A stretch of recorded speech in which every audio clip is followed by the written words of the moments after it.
Hey guys, Coach Bill Sandell coming to you from Chandler, Arizona. And I want to talk to you today about picking the right trainer for your son or your daughter if you're looking for lessons. I had this question posed to me yesterday. I had somebody come up to me and said, I want my son to start taking lessons from you.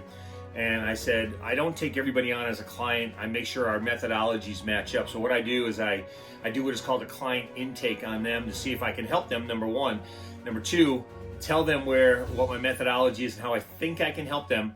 And then number three is make an educated decision on the parents if they want to spend the money to take lessons. Not everybody needs lessons. I always tell people, you can spend $100 and do an analysis with me, and that'll probably last you the entire year, and I can give you enough drills that can get your kid better. And instead of spending thousands of dollars on a personal trainer, just because you want your kid to have better knowledge. So what constitutes the right trainer is based on your methodology, right? Not everybody can benefit from lessons. Not everybody understands lessons, and you can spend thousands of dollars figuring that out, right? So I do a client intake. I do a 3-view video analysis of the person. I send the videos to the client. I tell them what I think I can do, and then you have to make that decision. Do you want to do this? I also give them a program to do for a week to see if they like what I'm going to be teaching, because my training is more of a workout, and then we work on fixing some things in the swing, because everybody has their own swing DNA and not everybody should be herded down the right path. My methodology has a lot of layers. So, you progress through the system based on how well you adapt to the system and how well you can make changes quickly. So the biggest thing for me is there's no magic pill for success. There's only hard work. And if you put in the work, we're able to measure your success level. And that's what I do over time is I show the parents measurable results. I can show them from day one and do a comparative analysis on them and show them where they are right now and what changes we've made. So picking the right trainer is very important. Now, there's a lot of stuff on Twitter going on with Twitter wars and picking the right trainer and blaming if this guy does bad. And then, the success of the player, he can say the hitting coach had a lot to do with that. I always tell people, the success or failure of a player is based on the player's ability to do the work. That's it. I am just a tool that they're going to use, like a training tool, like a training bat, like the one you're seeing over my shoulder, the power swing sticks.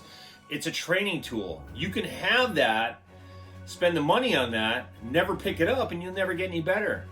And I equate this to the lottery ticket analogy, where if somebody had $1 million lottery ticket and they stuffed it in their drawer, is it worth $1 million? No, because they never cashed it in. So it's like that with lessons too, right?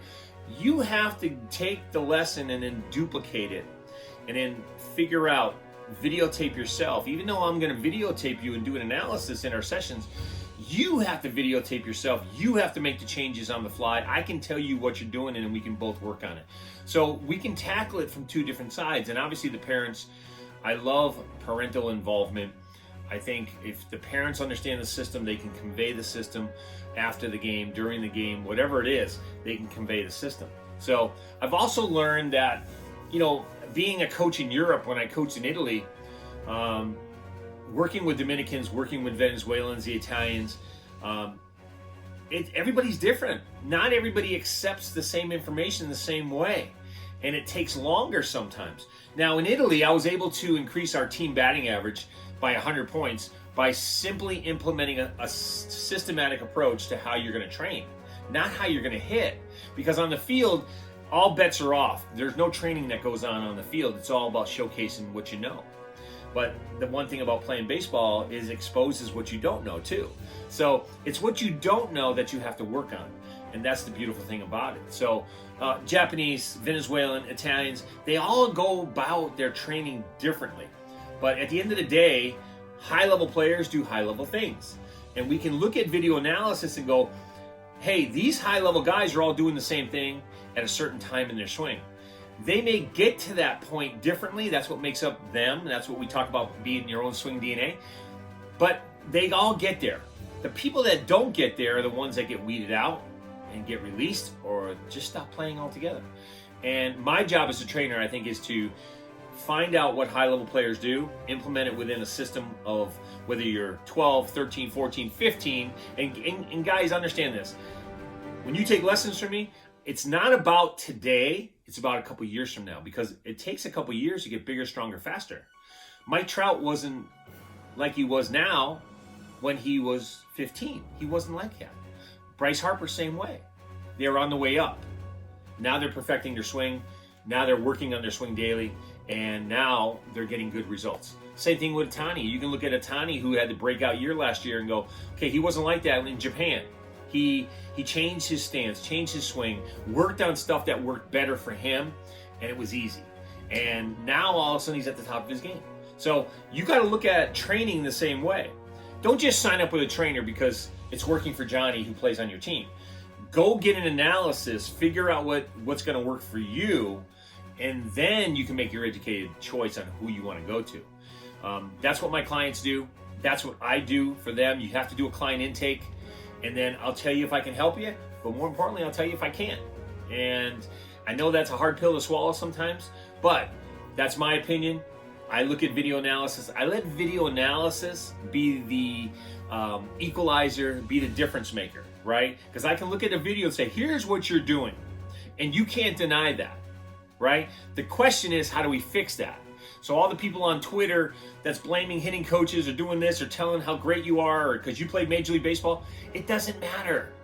What you did at the big league level does not matter. It's how you teach. And I've seen some big leaguers online teach crazy drills. Like there's a drill, I won't mention the major leaguer's name, but he teaches what is called the tomahawk drill. How to get over on the ball, use your wrist, and how to hit ground balls to the third baseman. This is a major league guy teaching this drill. And I heard this from another major league guy who I won't mention his name either, is you don't create a problem to fix a problem. Just fix the problem, right? That methodology has worked very well for me. And it's going to work well. 11,000 players I've trained at all levels. It's going to continue to work well. And we're going to continue to see growth here in 22. And parents, pick the right personal trainer for your kid based on methodology, video analysis, and what it tells you today and where you want to go tomorrow. Okay? All right. Have a great rest of the week, guys. Talk to you soon.